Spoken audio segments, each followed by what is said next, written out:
Julie, tu viens de rentrer chez toi après ce match un peu particulier, un peu bizarre. C'est la première fois que tu assistes à quelque chose de ce genre dans le cadre d'une rencontre sportive, encore plus amicale, enfin en tout cas pas professionnelle. Vous vous êtes quittés un peu déboussolés tous les trois en vous promettant d'essayer de comprendre ce qui s'était passé, ou en tout cas de vous revoir pour faire un point là-dessus. Mais immédiatement, quand tu rentres chez toi, quelle est la première chose que tu fais? D'abord, je suis surtout confondu avec mes propres émotions. Je me rends compte que j'ai pas forcément de gens directement à la maison à qui en parler. J'ai peur d'alarmer mes parents, j'ai peur de montrer le mauvais profil des griffons autour de moi. Mhm. Et avant tout, j'ai ce premier réflexe de me rendre compte que mes émotions n'ont d'accroche nulle part et de sentir que comme si mon monde était en train de s'étriquer autour de moi alors que j'ai besoin d'exprimer quelque chose. Et c'est quelque chose qui me laisse vraiment mal à l'aise. Je suis pas bien. J'ai besoin d'avoir de la compréhension et j'ai besoin que les gens me prennent au sérieux sur ce que j'ai à dire.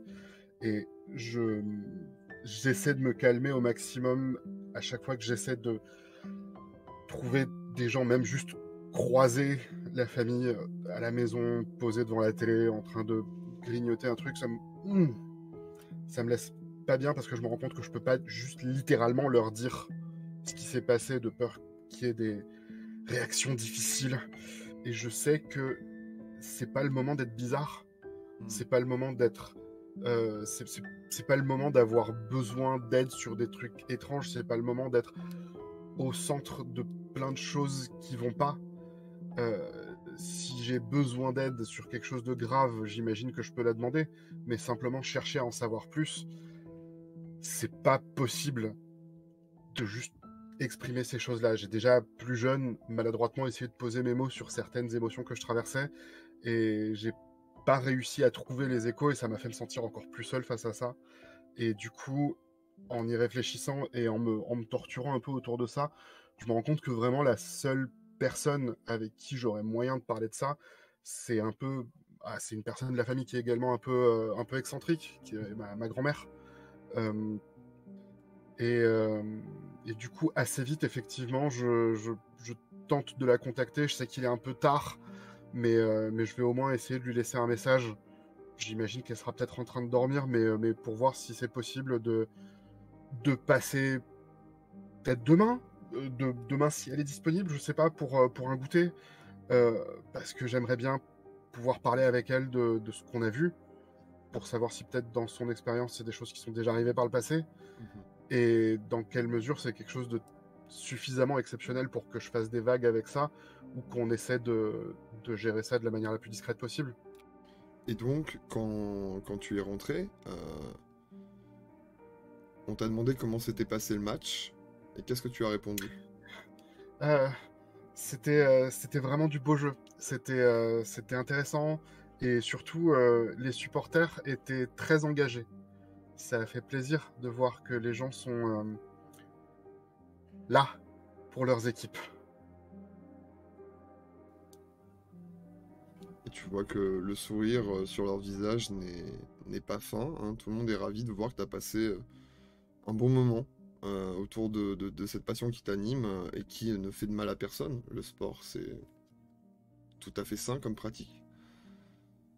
Et donc toi aussi, tu as ce sourire qui est un peu plus artificiel quand tu remontes et que tu vas t'isoler et que tu décroches ce téléphone et que tu appelles ta grand-mère qui est une sorte de figure locale que beaucoup connaissent, certains sous le nom de Madame Beauséjour, d'autres sous le nom du vampire de Saint-Trésor.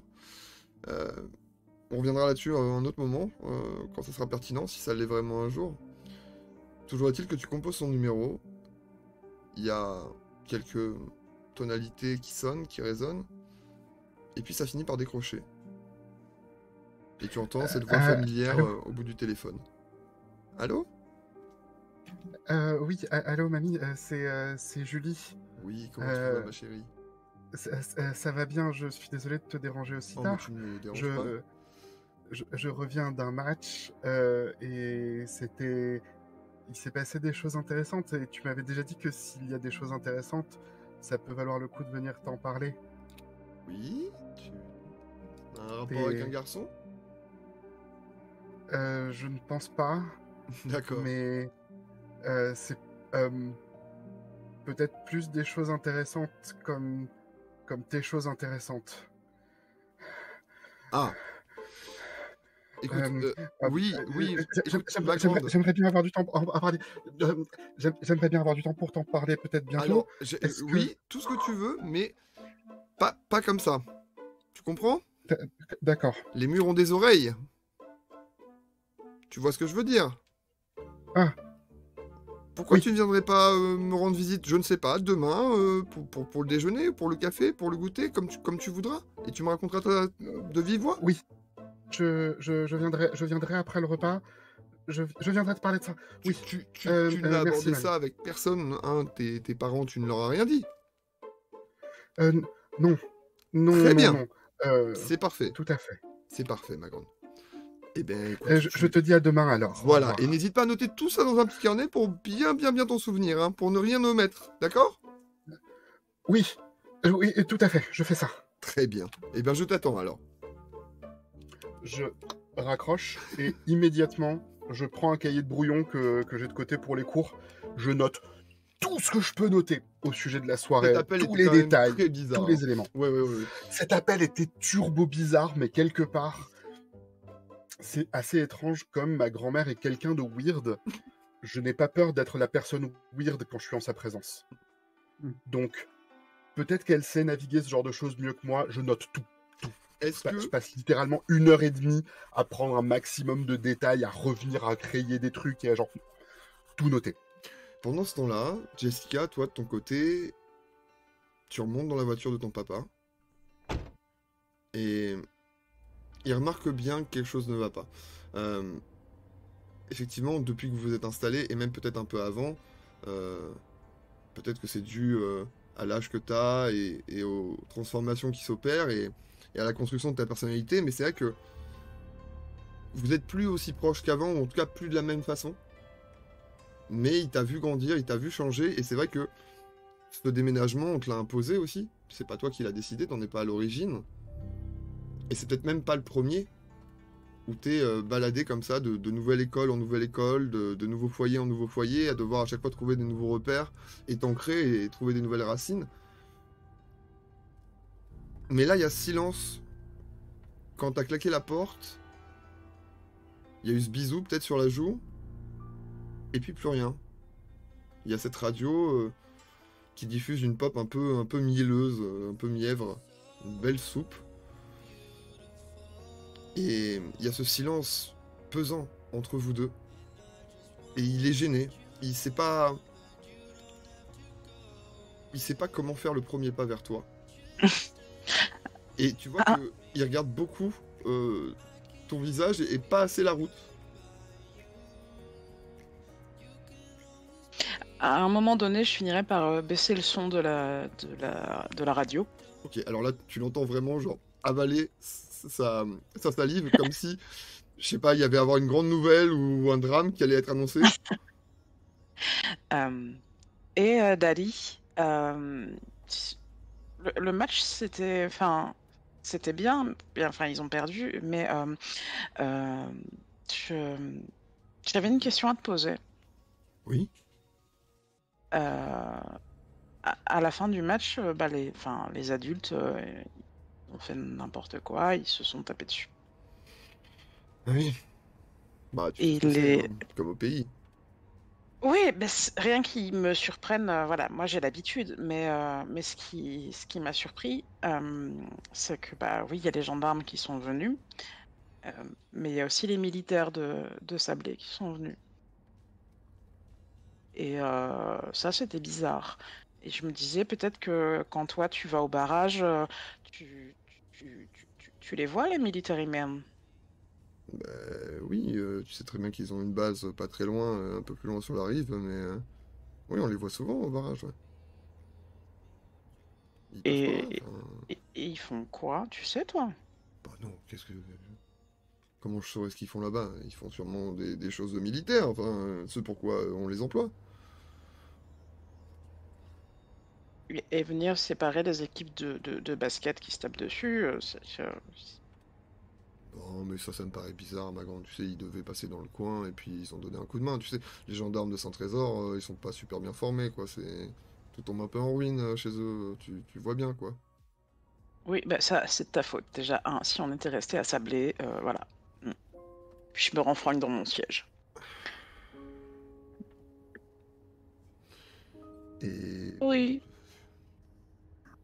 je sais pas, y a rien qui te plaît ici quand même? T'as pas trouvé des trucs sympas? Mm. Mm. Peut-être, enfin, je t'en parlerai plus tard, je sais pas encore. Il remonte le volume de la radio un petit peu parce que il a beau essayer, il sait pas où ça va. Et il semble bien qu'il a pas eu la réponse. Et surtout, je sais pas s'il a du mal à te croire ou s'il est sûr de ce que t'as vu, mais quand même des militaires pour un match amical, pour aller séparer 2-3 ivrognes qui se bagarrent, il arrive pas à réaliser en fait l'intensité de la scène dont t'as été témoin. C'est sûrement minimisé dans son esprit, tu vois. Pour lui, c'était voilà une petite bagarre entre 2 ivrognes. Non, toi, t'as vu une empoignade de une dizaine de mecs qui s'en prenaient à une autre dizaine de mecs pour aucune raison. Littéralement, il n'y avait pas d'enjeu. C'est vraiment ridicule. Oui, ça restait des gosses, quoi. Voilà. Du coup, voilà, je me renfrogne, je me tourne vers la fenêtre et je m'appuie sur le rebord de la fenêtre et je regarde dehors et je l'ignore jusqu'à ce qu'on rentre à la maison. Et à ce moment-là, la pluie commence à tomber. Et le ronronnement de ce moteur va doucement venir s'éteindre. Et on retrouve Damien. T'es avec ta bicyclette et à ce moment-là, t'entends un vrombissement. Ça fait 1 heure que t'es rentré de ce match que t'as perdu et t'es immédiatement rentré, t'as pas dit un mot, t'as pris ton vélo et t'es parti. T'avais quelque chose à exorciser. Ouais, là, je reviens d'un petit tour dans le quartier où vraiment j'ai essayé de me fatiguer le corps encore plus que le match. Bah, déjà, il y avait une sorte d'autosanction un petit peu. J'ai pas donné assez. Si j'avais tout donné, qu'est-ce qui se serait passé, etc. Donc, je vais pédaler comme pour me sanctionner. Et puis, à un moment, je rentre dans le jardin. Puis, je commence en effet à bricoler mon vélo. Parce que j'aime ça, avoir les mains dans le cambouis. En fond sonore, il y a papa qui écoute Antisocial de Trust pour la 8e fois, à peu près à volume 152. Donc le fait que je capte ce vrombissement, c'est pas rien du tout, parce que c'est pas comme si j'étais dans un environnement extrêmement paisible. Et donc je lève la tête enfin, je lève la tête et je cavale vers la barrière quoi, du jardin, la clôture, pour voir par-dessus. Tu vois passer 2 camions militaires, semblables à ceux que vous avez vus passer. Ils ont l'air de repartir depuis Saint-Trésor, mais pas le côté pavillonnaire. C'est pas du tout le chemin vers Sablé, direct en tout cas, quoi, qu'ils sont en train de prendre. Ils contournent. Moi, je vais courir jusqu'à la porte de la maison. J'ouvre la porte. Et malgré le fait que c'est à peu près sûr qu'il ne m'entendra pas, je dis Papa, j'y vais, je reviens bientôt. Et je reclaque la porte immédiatement. Mathématiquement, j'espère qu'il n'a pas entendu, tout en ayant la bonne conscience d'avoir dit ce que j'allais faire. Donc j'essaie de me mettre dans une position agréable pour moi en termes de... le moment où la percussion tapait, justement. Ouais, c'est ça. Claquer la porte en synchro, bim. Normalement, c'est passé. Et là, j'attrape le vélo au passage. Je le lance quasiment devant moi pour qu'il prenne de l'élan avant de l'enfourner. Et je vais courser ses captars, quoi. Il n'y a pas de raison que j'y arrive pas. Et je commence à pédaler parce que là, ils ont pris un peu d'avance le temps que je fasse tout ça. Et il va falloir mettre un petit coup de collier pour les rattraper déjà. Et ensuite, je me dis, putain, faut pas qu'ils me voient en plus, quoi. Donc, déjà, se mettre à une portée correcte. Et après, je commence à essayer de recadrer dans ma tête tous les petits bouts de bois. Alors, en plus, avec les sortes de scouts laïques dans lesquels je suis. Bref, on a un petit peu... on connaît bien la forêt, donc j'essaye de me rappeler quel chemin je peux passer, par quel endroit. Alors, j'ai évidemment un bicross, hein. On est sur du vélo tout terrain. Non, ça rigole pas sur ça. D'autant plus que j'ai monté moi-même des pneus et des jantes différentes. Enfin, bref. Toi-même, avec l'aide de papa quand même. Il faut être Oui. honnête, mais, Oui. Mais il y a eu de la customisation. Disons que mes Il y a eu de la différents personnalisation. anniversaires récents tout à fait. ont aidé à Quelques à petits pimper stickers le sur le cadre aussi. évidemment, dont un du PCF. Et donc, je commence à tracer pour les rattraper. Et donc tu vas réussir à débouler assez vite, en hauteur, par une petite colline, par un petit chemin, et à suivre la route comme ça, un peu en parallèle, et à voir ces camions qui continuent de progresser, et qui ont l'air de se diriger vers le barrage. Bah, dans ma tête, j'essaye de me dire... je sais que là, il y a plusieurs endroits que j'ai déjà fait, notamment quand je fais mes livraisons. Tu sais, quand mon père me donne du pain à distribuer aux gens gratuitement, bref, le truc qu'il faut pas qu'on dise, mais bon, voilà. Et donc, je sais qu'il y a des endroits où je peux passer à travers les cavernes, les anciennes cavernes, parce que en faisant 2 virages, blam, tu ressors déjà. Il y a une entrée qui ressort de l'autre côté d'un massif. Et donc, j'essaye de chercher dans ma tête s'il y a un de ces raccourcis qui pourrait me permettre, qui me voit pas pendant peut-être 3-4 minutes, mais où je sais que moi, soit je vais les attendre, soit je vais les rattraper en passant par là, quoi. Est-ce que c'est l'adrénaline ou... Je sais pas. En tout cas, toujours est-il que Damien, t'arrives à te faufiler à travers, ce réseau de galeries qui, effectivement, en fait, c'est un gruyère sous Saint-Trésor. Vous avez tout un réseau de cavernes, de roches. Saint-Trésor est quasiment bâti en haut d'une colline, d'un mont rocheux. Et il y a ce barrage qui a été construit justement pour transformer ce vallon vraiment en réserve aquatique. Et... tu réussis donc à te frayer un chemin dans certaines de ces galeries qui sont praticables à vélo, qui sont encore aussi ouvertes et lumineuses, parce que pour la plupart d'entre elles, c'est pas le cas.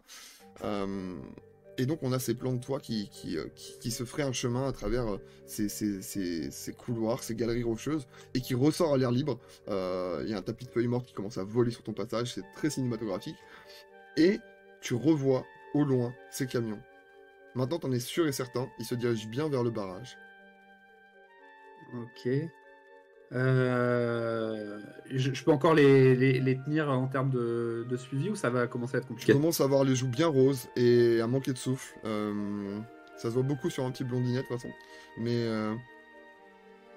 tu vois juste qu'effectivement, il commence à se diriger vers le barrage et qui ne continue pas jusqu'à, logiquement, ce qui serait la base militaire qui est un peu plus loin sur la rive. Ok, alors du coup là, ce que je me dis, c'est que je vais pas pouvoir les rattraper, ça c'est sûr, mais j'aimerais, vu que là on est dans cette espèce de massif un petit peu rocheux, etc., essayer de prendre de la hauteur au max pour pouvoir les suivre le plus loin possible. Malheureusement, au bout d'un moment, le chemin que tu auras pris qui sera le plus safe et plus en hauteur, au final, la route va s'interrompre, puisque tu vas être face à justement une sorte de petit piton rocheux, une petite terrasse, et en fait, tu pourras pas continuer. Tu vas juste voir ces camions s'éloigner au loin, bifurquer et s'arrêter. Juste à proximité du barrage. De là où t'es, c'est un peu loin pour voir les hommes sortir, mais effectivement, tu vois que le convoi de deux gros camions a arrêté sa marche. Et le noir se fait sur ta petite silhouette de dos en haut de cette colline. Damien, il t'a pas fallu longtemps pour remonter en selle et faire demi-tour. Là, ça fait beaucoup. En 2 jours, 2 fois les militaires, près de chez vous, c'est quand même assez inquiétant. On doit donc dévaler ce chemin qu'on t'a vu faire dans un sens, dans l'autre sens, au retour. Tu traverses les cavernes, tu pédales comme un dératé. Tes jambes te brûlent, mais il faut que tu parles de ça à quelqu'un. Je sais que papa en ce moment il a des soucis, bref, j'ai pas envie de rentrer dans les détails, mais je sais que papa a des trucs qui l'occupent et j'ai pas envie de lui rajouter ça. Et en vrai, il y a un truc assez précis dans ma tête, c'est que je me rappelle vachement de la bienveillance de Julie et Jessica pendant le match et tout ça. Et en fait, l'image qui s'affiche dans ma tête, c'est vraiment l'image de Julie où je me dis, en vrai, c'est un tiers de confiance assez évident dans la situation actuelle. Je pense qu'elle aussi, ça lui trotte dans la tête. Je pense qu'elle, ça peut l'intéresser. Donc, en fait, j'arrive en petit drift où je lâche le vélo juste devant le portail de sa famille et je cavale dans son jardin et je matraque la sonnette ding, ding, ding, ding, ding, ding, comme ça. T'as même pas eu besoin de descendre du vélo, en fait. C'est le vélo qui s'est couché au sol. Oui, c'est ça. T'as continué ta marche et en fait, tu t'es jeté vers cette sonnette. Ouais. Julie, tu viens de raccrocher quand la sonnette d'entrée est martelée par quelqu'un de très déterminé. Les gens chez toi sursautent un petit peu. Je flippe. Je flippe immédiatement parce que, encore une fois, j'ai cette peur de passer pour une personne bizarre et il s'est passé un truc bizarre dans ma vie. Je descends les escaliers 4 à 4 pour être la première personne à la porte. Ou alors, J'y vais. est-ce que mamie avait raison et en fait elle était bien sur écoute et t'as déjà été repéré? Toujours est-il que tu ouvres cette porte avec un peu de stress et un peu d'urgence par rapport à ta famille et que ce soit gêné. Ah, c'est sûrement pour moi. Tu ouvres et tu vois Damien qui est là. Il est rouge tomate. Il a vraiment les yeux limite injectés de sang. Et il a du mal à respirer. Ah là là, ceci est une interaction tout à fait normale. Et je sors et je referme la porte derrière moi. Et vous êtes face à face devant ce petit pavillon. Et en fait, moi, même si t'as ouvert, que t'es sorti pour me parler, en fait, moi, je suis tellement que je dis bonjour, j'aimerais parler à Julie. Et en fait, je me rends pas compte que c'est toi. Je regarde la tête en fait depuis le début. Il est toujours penché comme ça. Je pourrais parler à Julie, s'il vous plaît, madame. S'il vous plaît. Oh bah Julie. C'est ça, vraiment, c'est ça. Exactement l'esthétique. Damien, est-ce que tu vas la bien? sueur, on sent très fort la sueur quand même, Julie, je tiens à le préciser. Qu'est-ce qui se passe? On dirait que t'es blessé. Tu vas bien? Oui. Non. Je suis pas blessé. Juste une seconde. En quelque chose comme 5 secondes, montre en main, je fonce à l'intérieur de chez moi, je prends un verre, je le remplis de flotte, je le ramène devant la porte. La vision qu'a ta famille, où en fait tu rentres en courant, tu vas à la cuisine, tu ressors avec un verre d'eau. Que se passe-t-il dehors? C'est tout à fait normal, vous en faites pas, il y a rien de spécial. Du coup, pas besoin de le dire, sinon c'est bizarre. Clac, la porte se ferme. Damien, t'as l'air vraiment exténué, tiens, prends de l'eau. Je bois vraiment en cul sec. Gloup et Ça coule des deux côtés, ton torse est bien trempé, ouais. Évidemment, tout ça. Je suis toujours en train de reprendre ma respiration et je dis j'ai vu les mini. Oui, tu les as vus. On n'a pas besoin forcément de dire les mots. Je vois, tu les as vus. Ouais. Et là, je commence à regarder à droite, à gauche, en me disant de qui est-ce qu'elle veut pas. Quel est le problème? Et Julie, je pense qu'il y a aussi une petite main dans le dos qui l'accompagne un peu plus loin, tu vois, entre vos deux maisons, quelque part où il n'y a pas de fenêtre qui donne dessus ou des trucs comme ça. Non, mais vas-y, on parle, tu veux pas marcher un petit peu, c'est quand même. Et du coup, j'essaye de trouver des mots. J'ai pris mon tracteur pour passer par le gruyère et ils allaient vers les castors. D'accord. Mais mais ils se sont pas continués. Loin. D'accord. Et tu as vu ça depuis ton tracteur? Non, j'ai pas vu ça. Non, bien sûr. Non, bien sûr, ce ne sont pas des choses que tu as vues. Oui. Non. Cette discussion fait sens, au moins pour ces deux protagonistes. Ils se sont compris. Pour le moment. Immédiatement, pour le coup, effectivement, quand je vois que tu as clairement des informations, mais surtout tu es venu me les donner, et genre, ça me touche, parce que moi-même, je sais pas à qui parler de ça, donc le fait d'être une sorte de référente pour toi sur ces sujets-là, ça me touche, en fait, vraiment.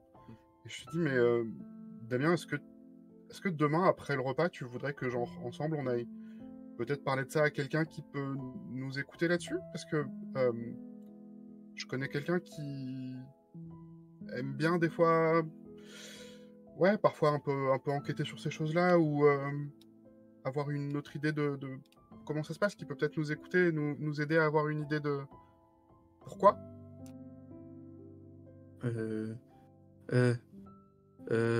Là, tu vois que je suis perdu parce que je sais pas si j'ai le droit de parler normalement encore. Donc je suis vraiment en mode oui. Alors, si tu veux bien, demain après le déjeuner, je viens te chercher et on va ensemble prendre comme une tasse de thé ou quoi avec ma grand-mère pour pouvoir parler un peu de tout ça. Là, il est tard. Je crois que tu es très fatigué pour le coup. Moi, je sais que j'ai pas mal de choses à réfléchir aussi. Et je me demandais éventuellement si tu as le numéro de Jessica, pour le coup, est-ce que tu penses que tu pourrais lui faire passer l'invitation? Je souris au mot numéro de téléphone. Il est évident que je n'ai pas ce numéro de téléphone. Mais il est évident que les gens surestiment le pouvoir d'un téléphone par rapport au pouvoir d'un vélo. Genre, de beaucoup. Les gens sont très, très, très surcotés le téléphone. Et donc, je me dis que je vais aller la voir juste après pour la prévenir. Et dans ma tête, en même temps, beaucoup de non-dits dans cette scène, hein, parce que je dis pas tout ça. Mais je pense aussi très fort au fait que si on va pour le thé chez quelqu'un demain, même si elle m'a pas dit qui c'est, il faut que je prépare une tarte aux pommes aussi. Donc, ça veut dire qu'il va falloir que je prenne mon vélo, que j'aille jusqu'à chez Jessica, qui est pas exactement à côté, que je lui parle et que je revienne. Et donc je me demande si je dois faire la tarte aux pommes, la mettre en cuisson, partir, revenir. Enfin bref, il y a tout un agencement qui se fait. Donc je la salue sûrement de façon un peu confuse, en me retirant vers chez moi, en essayant d'agencer tout ça. Il y a Jessica, contacter Jessica et crafter cette tarte aux pommes. Voilà. Mais dans quel ordre? Tu te rappelles, au moment où Julie te parle de Jessica, tu te rappelles de cette première rencontre que vous aviez eue? C'était un peu bizarre. Tu faisais des dérapages sur la place de l'église comme d'habitude, parce qu'il y a des bons graviers, c'est sympa. Et t'avais vu cette fille traîner un peu toute seule avec son gros appareil photo autour du cou, à photographier l'église, les gens autour, et puis au bout d'un moment, mine de rien, t'as vu qu'elle braquait son objectif sur toi et tes petits dérapages. Et le contact s'est fait comme ça, un petit peu en s'apprivoisant de loin, elle avec son appareil photo, toi en faisant tes petites cascades. Et puis vous vous êtes parlé, et vous vous êtes revus plusieurs week-ends de suite, parce que bah, ton hobby de la photographie et ta pratique du cyclisme de haut niveau, bah, finalement se croisaient dans certains espaces de votre ville, et voilà comment s'est nouée votre relation. Donc effectivement, tu sais pas, parce que tu lui as jamais demandé son numéro et qu'elle te l'a jamais donné, mais tu sais où la croiser si tu as envie. Tu saurais les coins qu'elle fréquente quand elle a elle aussi peut-être besoin d'être tranquille ou d'être toute seule ou juste de prendre des belles photos. Tu te rends compte que pour faire cette tarte, ça irait vachement plus vite d'être à deux. Oh. T'as jamais ramené de filles à la maison, mais est-ce que ça serait pas là l'occasion de recruter Jessica? Et au moment où j'ai cette idée, vraiment, idée très communiste en plus. Hein. Ouais. Le collectif, en fait, c'est presque mon père qui me parle à ce moment-là. Je me dis, let's go. Et en effet, je cherche où est-ce qu'elle peut être à ce moment-là. Je me demande, en effet, je me dis que, en effet, elle a vécu un moment, voilà, chelou sur 20 à minima. Et donc, je me demande où est-ce qu'elle peut traîner dans ces moments-là. Et j'essaye de croiser les patterns. Et assez vite, déjà parce qu'il n'y a pas grand monde dans les rues avec ce crachin, qui s'est un peu calmé quand même, mais qui reste toujours néanmoins bien présent. Mais il y a surtout qu'une seule personne qui a vraiment l'air d'une touriste avec un ciré et un appareil photo. Et assez vite, tu vas voir sa grande silhouette se démarquer. C'est Jessica, c'est sûr et certain. Alors, du coup, paradoxalement, là où j'arrive plutôt en drift en général, je vais ralentir l'allure afin d'arriver de manière... afin d'arriver de manière extrêmement diplomatique. Est-ce que tu t'annonces avec un petit drink-drink? Oui. Par politesse. Je respecte les usages. Alors, on remercie l'ingé son parce qu'il y a ce montage vraiment quasiment musical de l'obturateur clic-clic et le petit drink-drink derrière. Ah ouais, là, on est ralenti de Jessica qui tourne la tête et tu vois Damien qui... Il a l'air d'avoir fait ça toute la journée. Il a fait du vélo depuis qu'il est levé, t'as l'impression, parce que bon, il est dans un état un peu déplorable. Est-ce que c'est de la sueur ou de la pluie? Un mélange des deux.